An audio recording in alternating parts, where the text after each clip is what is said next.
আমার জমিনে কাজ করছিলাম, আমাকে আমার একটা গ্রামীণ দাদা সিভিক পুলিশের চাকরি করে, ও গিয়ে বলছে রাহুল দা তোমাকে রামচন্দ্রপুর গ্রামে খোঁজাখুঁজি করছে, বাড়ির ভেতরে গোখরো সাপ বেরিয়েছে। তো বিশাল আকৃতির গোখরো সাপ। তো দেখতে বলবো ক্যামেরার মাধ্যমে কত মানুষজনের সমাগম। তো আমি এখান থেকে সাপটাকে রেস্কিউ করে দেখাবো। তো আমি বাড়ি যেতে পারিনি, ওখান থেকে এখানে এসেছি, হুকটাও নিয়ে আসিনি। তো আজকে রেস্কিউটা সম্পূর্ণই একটু আলাদা রকম। চলো আসা যায় ভেতরে দেখি।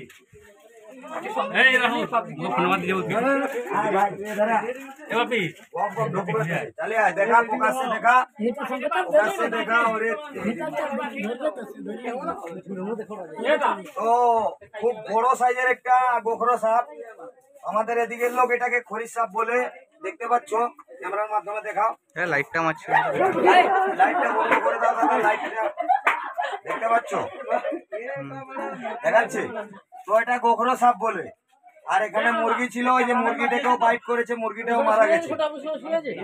ওদিকে দেখাতে বলবো। এবং এখানটায় মনে হয় তোমরা কার্বলিক অ্যাসিড দিয়েছো। কার্বলিক অ্যাসিড দিয়েছো এবং অ্যাসিডের কারণে আমার গায়ে লেগে গেল। অ্যাসিডটা আমার গায়ে লেগে গেল, ওই কারণে বোঝা গেল। তো যাই হোক, আমি সবাইকে একটা রিকোয়েস্ট করব, বাড়িতে সাপ বেড়ালে কার্বলিক অ্যাসিড ইউজ করবে না। সাপে কোনো রূপ কোনো কার্বলিক অ্যাসিড কাজ করে না। সাপ বেড়ালে অ্যাসিড ইউজ করবে না, একদমই না। তাতে প্রাণীটাও ইনজুরি হবে এবং আপনাদের বাড়িতে যদি বাচ্চা কাচ্চা থাকে তারাও ইনজুরি হবে। দেখতে পাচ্ছ, এই যে মুরগিটাকে দেখছো, এটাকেও বাইট করেছে, দেখো এটাও গেছে, দেখেছো? তো চলো, একে আমরা এখান থেকে ধীরে ধীরে বাইরে নিয়ে যাই। চলো চলো চলো চলো বাইরে আসবে, চলো বাড়াও।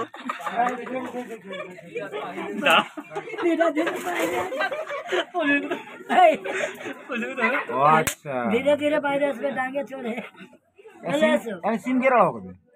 এই তো আসবে, চল চল চলো বাইরে চলো। কি বাবা, বাইরে আসবে, চলো এই চলো চলো বাইরে আসবে।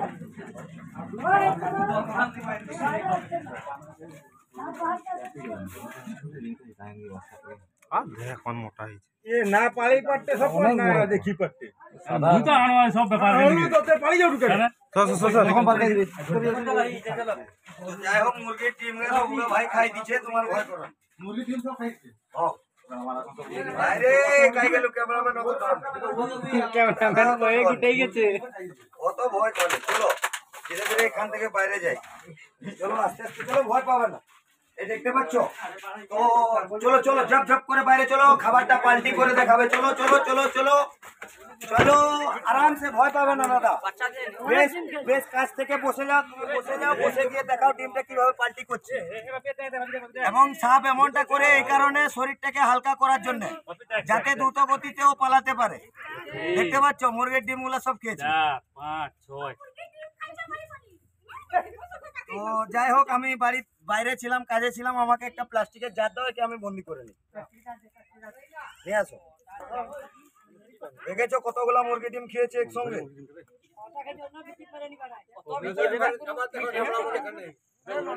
এবং এই মুরগিটাকে কখন বাইট করেছে আপনারা কেউ দেখেননি, মুরগিটাতে পোকা হয়ে গেছে।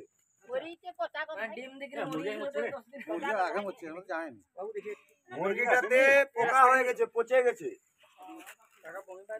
বুঝতে পারলে, বমি পাওয়ার আর কি আছে বাবা, সকলের শরীরের মধ্যেই রয়েছে। তুমিও যখন মারা যাবে তোমার গায়েও পচন দুর্গন্ধ বেরাবে, এটা আমরাও জানি। তো এতে ঘৃণার কোনো ব্যাপার নেই ভাই, ঠিক আছে? একটা যা দাও তো, যা দেবে দাও, নিয়ে আসো এদিকে। আরে কি করবে, কত ডাব্বা, মোর বাপের 4 লক্ষ টাকা চালিয়ে এলো, মোর বাপের 4-5 লাখ টাকা চালিয়ে এলো খরিদ সাপ বাঁচাই বাঁচাই, বুঝলো? তো তোমার তো গোটাই ডাব্বা যাবে। তো যাই হোক, এই ডাব্বার মধ্যে কি আমরা বন্দি করে দেখাবো। হ্যাঁ, তো আমাকে দেখে একদম তোমরা কেউ কপি করবে নি। দেখতে পাচ্ছ কত এগ্রেসিভ, যে কোনো মুহূর্তে দুর্ঘটনা ঘটতে পারে ভাই। তো যাই হোক, আর একটা কথা আপনাদের সকলকে বলতে চাই, সাপে কামড়ালে কি করবেন আপনারা কি জানেন?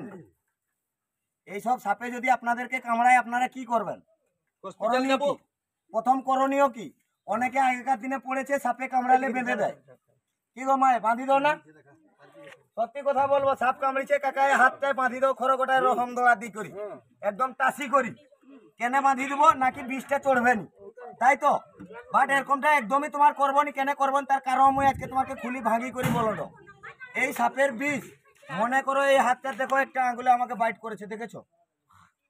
এবারে আমি কি করলাম, এখানে একটা বাঁধন দিয়ে দিলাম দাদা, ও থাক না, আমি ওকে এখানে একটা বাঁধন দিয়ে দিলাম। তারপরে কি করবে ও, এই সাপের যে হাই প্রোটিন ভেনম, এই ভেনমটা মানুষের গায়ে দিলেও পচন ক্রিয়া সৃষ্টি করবে। কেন? নাকি আমাদের যে হজম শক্তির ঘর রয়েছে এদের মধ্যে ওটা নেই। এই হাই প্রোটিন যে ভেনম রয়েছে ওই ভেনম দ্বারা এরা খাবারটাকে হজম করে। সেই ক্ষেত্রে দেখা গেছে যেখানে বাইট করেছে ওখানে পচে গেছে। তো এখানে বাইট করেছে, এখানে বাঁধলে এই যে এদের যে নার্ভের যে ব্লাড সার্কুলেটটা বন্ধ করে দেবে। তাই হাই প্রোটিন দ্রুত গতিতে এদেরকেও কাবজায় নিয়ে নেবে। তখন এটার এখানে কেটেছে, তখন এখানেও কাটতে হতে পারে। তো চলো একে এটাই আমার বন্দি করি।